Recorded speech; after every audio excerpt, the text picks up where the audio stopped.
Assalamu alaikum warahmatullahi wabarakatuh. Bismillahirrahmanirrahim. Ndugu yangu mtazamaji, leo nitakufundisha tsunami ya majini ya kichawi na wachawi. Tsunami ya majini ya kichawi na wachawi. Ndugu yangu, ukitaka kuyangamiza majini ya kichawi ama ukitaka kuangamiza uchawi, kwanza kabisa utasoma suratul Ra'di. Utasoma suratul Ra'di yote, lakini utaisoma mara 7 kwa utaratibu ufuatao. Kwanza utasoma suratul Ra'di na kila ukifika aya ya 25 utaikariri mara 7. Utaikariri mara 7. Lakini ukimaliza kuikariri mara 7 utasoma na dua yake. Utasoma na dua yake. Sasa hii dua yake, najua suratul Ra'di utaingia katika mushafu utaipata, lakini dua yake ni hii hapa. Utasoma Allahumma alaika bil mushrikina.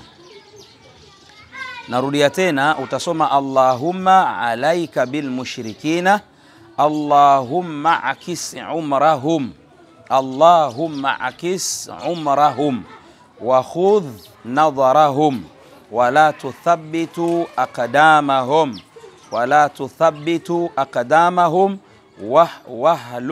wahalul bihi ma halalati likulli jabbarin anid, likulli jabbarin anid. Dua hiyo utaisoma mara 100. Utaisoma mara 100. Baada ya kuisoma dua hiyo utaendelea na suratul Ra'di mpaka uikamilishe biidhnillahi subhanahu wa ta'ala.